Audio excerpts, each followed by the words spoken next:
Robert, do we spend? It wasn't on the list. Do we spend 5 minutes talking about the Fuentes debacle of last week, Sure. Brandenburg, and whether or not I'm totally out in left field? Okay, so everybody who has heard the controversy of the last week, I got in a fight with people on Twitter because I immediately became Andrew Torba, Jew lawyer at Rumble, who says, yeah, if you show up on a platform and say we will make them die in the holy war, expect that to be violative of policies. Nick Fuentes was giving a speech. I don't know exactly where. It was a live stream speech. In the speech, he's talking about, I understand the broader context, talking about the Talmud, the words of the Talmud being in a holy war. And, you know, people are saying Steve Bannon talked about a holy war all the time. He should get booted too. Steve Bannon, in analogizing what we're going through to a holy war, never said we will make anybody die. So the impugned speech was Nick Fuentes saying, we are in a holy war. If we're fighting in a holy war, it wasn't if, it was we are in a holy war. We will make them die in the holy war. The initial stream got taken down for incitement to violence, violating Rumble's terms of service. Apparently, there was some miscommunication from what I understood from an interview that Nick Fuentes gave afterwards that I listened to. Nick Fuentes didn't know it was taken down for that. He re-uploaded it, and then it was taken down a second time. And in an interview, he said, look, okay, I can understand how this violated the terms of service, where, you know, he purported, like, I was talking about a holy war, and I said, you know, they'll die in the holy war. It wasn't they will die. What he said was we will make them die in the holy war. Now, people took out there and said, oh, Rumble's truly not for free speech, and yada, yada, yada. And there's only so much of a sensible argument you can have on Twitter before it degenerates. You don't have pornography on Rumble, and yet nobody is arguing that Rumble is not a free speech platform because it does not allow pornography in its terms of service. So people who disingenuously want to attack Rumble for allegedly violating its principle of free speech are saying, oh, it's not a free speech platform. If I cannot say on the platform, we will make them die in the holy war. I didn't know who them was. Everybody knew who them was. I didn't say anything. I didn't say I was going to kill them. I just said we were going to make them die, as though that's a material distinction. There's no porn allowed on the platform. It is not a violation of free speech in the sense that anyone cares about when it comes to terms of services that you learn, that you abide by. People are reflexively going to Brandenburg versus Ohio, where a group of it was KKK or neo-Nazis come out. They give a speech. In the context of this speech, the speech maker, whoever it was, says, there's a possibility of revengeance. Revengeance was the sick. He said there's a possibility of revengeance. Use the N word for blacks and the K word for Jews, I believe. And the Supreme Court came out and said that's not a true threat because it doesn't incite imminent lawlessness. We're going to do another vote in a second to see whether or not there will be a possibility of revengeance is better or worse, or less threatening or more threatening than we will make them die in the holy war. And that was the whole controversy of the week. Did Rumble breach its commitment to free speech by enforcing its terms of service, which even Nick Fuentes in an interview, I forget who he gave the interview with, it was a 16-minute interview, acknowledged, yeah, I can understand that they would have done it, but I just would have liked some more clarity, transparency. Robert, you talked about it in locals. Brandenburg v. Ohio, the constitutional threshold for a true threat versus terms of service that prohibit incitement to violence. Was it incitement to violence? Was it against an identifiable group? Was it sufficiently imminent to be a true threat under constitutional law? Was it justified under terms of service that prohibit incitement to violence? Your take, knowing what you think about Nick Fuentes in general. Sure. It didn't violate any First Amendment principles. So the Fuentes' speech, they didn't meet the imminent requirement and likely to occur requirement of either true threat or imminent incitement language that is outside the First Amendment's protection. But Rumble here was acting indisputably in a private capacity. There is no collusion between Rumble and the state. There's been no coercion by the state towards Fuentes' speech or these issues in general. So that's what separates it from the other censorship cases, Biden versus Missouri and others ongoing, is there you had state coercion and state collusion, so the action was really by the state. Here, this was truly by Rumble and not by the state. Secondly, I've always advocated that the only time First Amendment standards should apply is when someone is a de facto public square. digital public square, and I equate that to monopoly power. That when they have monopoly power in a particular space, then I think we could constitutionally impose the same restrictions as we do on the state. Rumble is nowhere near that. So Rumble wouldn't meet that definition either. Third, both Rumble's terms of service and the statements that I've made concerning the rule changes that we propose to Rumble have made clear that Rumble will not be a pure free speech in the Gab kind of context. That Rumble's made clear that they do not want stalkers, harassers, doxers, defamers, copyright violators, neo-Nazis, Antifa, fascist, racist, Klansmen using their platform to harass and harangue people and try to go right up to the First Amendment line without violating it, which is what Nick Fuentes' specialty is.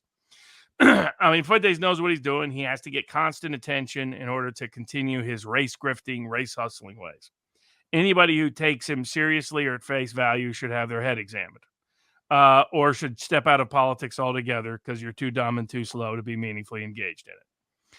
And so now I'm sure several of his fans will now pay me money to troll me on vivabarneslaw.locals.com, which is no better evidence of their IQ. Rumble's rules are nothing like somebody was saying, oh, these are as vague and uncertain and unclear as everyone else. Our proposed rules are crystal clear. You can go back and look at those. They're in the process of Rumble formalizing. But what they do is you can't incite violence against a targeted group. The imminent requirement's not present. The likelihood probability occurs is not present. Why? Because Rumble doesn't want to become Gab and lose 95% of its audience. And those of us on Rumble don't want it to lose 95% of its audience. Like at vivabarneslaw.locals.com, if you come in and you're a crude pig, you're going to get kicked out of the board because you're coming into our house, my bar. I kick you out just like I would my bar. We're not a pure free speech zone, nor is Rumble. Rumble's as much free speech as you can possibly get. But if you're there to try to get right up to the line, Rumble's not going to protect you because you're making the platform an unlikable, undesirable place for people to use. And no business is in the business of losing clients and losing customers. The difference is Rumble has proven it will not use political or partisan or government-based reasons to censor anybody. It is very clear. Just you can't incite violence against targeted groups. You can't break the law. And you can't try to get close to breaking the law. That's it. It doesn't have, I mean, Alex Jones, never been censored on Rumble. Nick Fuentes has a channel and 90% of what he publishes is still on Rumble. I'll just highlight this. Nick Fuentes in the interview admitted, I can understand how that, was problematic. But I'm reading the chat right now and people say, oh, so Rumble is YouTube Lite.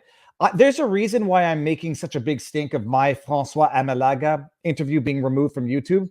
And it's not because I'm a hypocrite with no standards or no self-reflection insight.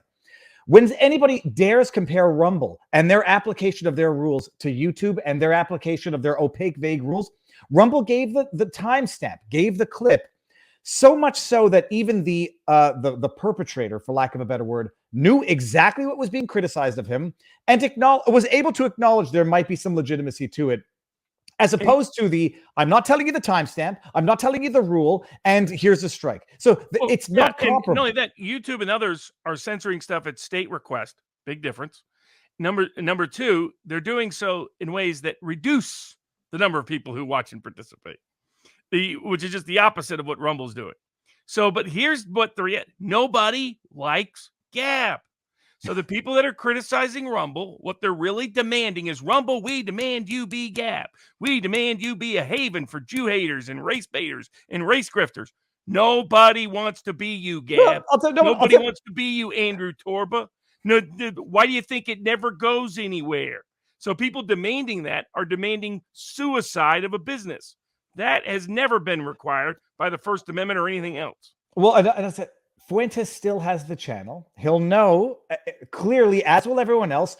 You cannot say you like it or don't like it, and you'll make your decisions, as to which platforms you go on. You cannot say unironically, we will make them die. Now, people are going to say it was in the context of a holy war. It wasn't literal. Only people who say that sort of thing don't know who Fuentes is. Well, no, he's a race-baiting, race-grifting, Jew-hating, disgusting human being who is playing off, who has pushed every deep, dark, sinister, nasty, false, fictitious, fabricated, race-based, Jew-hating story you possibly could. But I'll tell you this. Anybody pretending, oh, I wasn't sure what the Klansman meant. Yeah, you were. Quit lying, quit hiding. You're a racist bigot.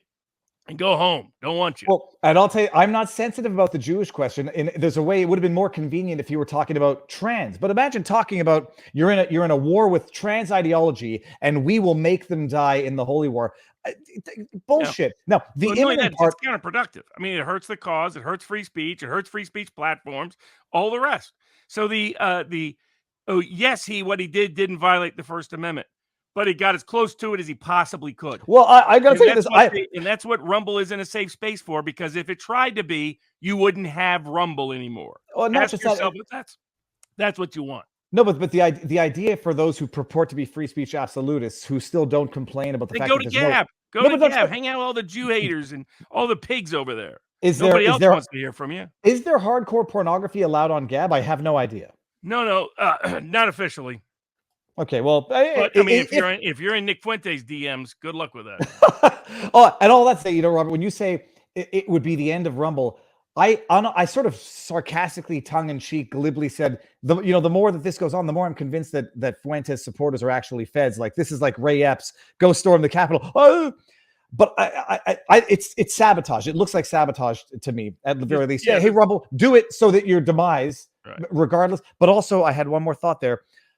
The constitutional argument, I understand the imminent argument, but even in Brandenburg v. Ohio, he said there is a possibility for revengeance. That's a definitive hypothetical. We will make them die in the holy war, but for having the word imminent. The imminent's it's got to be a likely impact. So likely impact, right?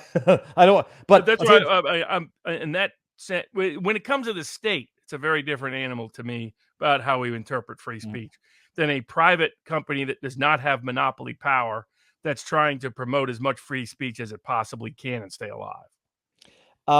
And hold on, I had one more thought. No, I'd say for the imminent, but for having the word, we will make them die in the holy war now. I mean, I don't know. He's deliberately coming right up to it, and he wants it because it's the only way he gets notoriety. This is a guy who pretended to be, try to be a Ben Shapiro imitator. That didn't work. Tried to be a Trump influencer. That didn't work. So then he glammed on to Richard Spencer and made a big deal about how he was censored at university because he attended Charlottesville. I mean, this is a guy who is an attention, when he's not chasing little cat boys around, he's an attention whore who knows the race grift is one of the easiest grifts in the history of man.